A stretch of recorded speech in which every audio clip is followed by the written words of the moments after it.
दुष्काळ, नापिकी, अतिवृष्टी यामुळे हातबल झालेल्या शेतकऱ्यांसमोर आता नवं संकट उभं राहिले। आता मी जालन्यातील अंतरवाली सराटी शिवारात आहे। ही संपूर्ण जे आहे ते मोसंबीची बाग आहे।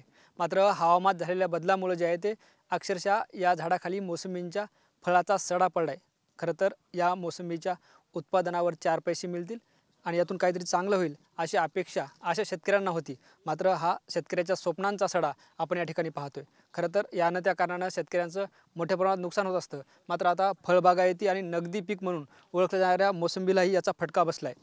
जालना जिल्ह्यात जवळपास 11,958 हेक्टरवर मोसंबी पिकाची लागवड केली जाते। जालना जिल्हा जे आहे ते मोसंबी पिकासाठी ओळखला जातो। महाराष्ट्रासह उत्तर भारतातही जालन्याच्या मोसंबीला मोठी मागणी आहे।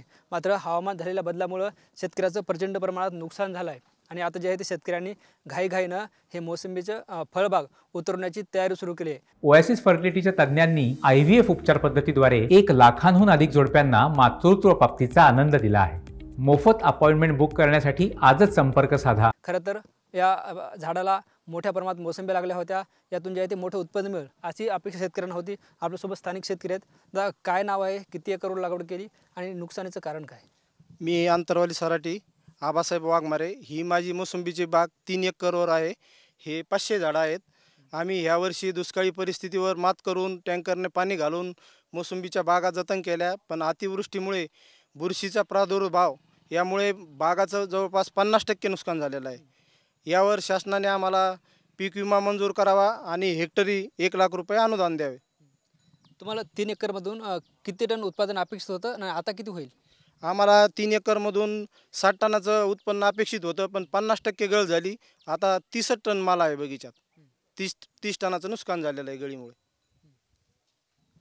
निश्चितच 30 टनाचं जवळपास नुकसान झालं त्यांनी सांगितले। दुसरे शेतकरी आपल्यासोबत, काय नाव आहे, शेतकऱ्याचं कशा प्रकारे नुकसान झालंय, काय सांगाल? मी सुरेश काळे। या जिल्ह्यात मोसंबीचं आगार म्हणून पाहिलं जातं, परंतु या मोसंबीच्या आगाराला आता निसर्गाच्या अवकृपेसह या शासकीय प्रशासकीय अधिकाऱ्यांच्या नाकर्तेपणाचाही सामना करावा लागत आहे। जिल्ह्यात 2 कृषी विज्ञान केंद्र आहेत आणि 1 मोसंबी फळ संशोधन केंद्र आहे। मात्र या दोन्ही केंद्राचा आणि संशोधन केंद्राचा शेतकऱ्याला कुठलाही फायदा होताना दिसत नाही। आज शेतकरी संकटात आहे। मोसंबीची फळगळ मोठ्या प्रमाणात आहे, मात्र हे प्रशासकीय अधिकारी कुंभकर्णी झोपेतच आहेत। शेतकऱ्याच्या बांधावर येण्यासाठी त्यांच्याकडे फुरसत नाही। अशा या त्या संशोधन केंद्रातील कर्मचाऱ्यांना आणि अधिकाऱ्यांना जर जाग येत नसेल तर स्वाभिमानी शेतकरी संघटनेच्या वतीने कानठळी आंदोलन आम्ही या कार्यालयात करून त्यांची झोप उडवण्याचा नक्कीच प्रयत्न करू। निश्चितच हे स्वाभिमानी शेतकरी संघटनेचे पदाधिकारी होते। यांनी सांगितले की जालन्यात 2 जे आहे ते फळ संशोधन केंद्र आहेत, मात्र त्याचा फारसा उपयोग होत नाही आणि जर अधिकाऱ्यांना जाग नाही आला तर कानठळी आंदोलन करू असा इशाराही त्यांनी दिला आहे। कॅमेरा पर्सन अमित आडेसह मी ज्ञानेश्वर लोंढे, TV9 मराठी, अंतरवाली सराटी, जालना।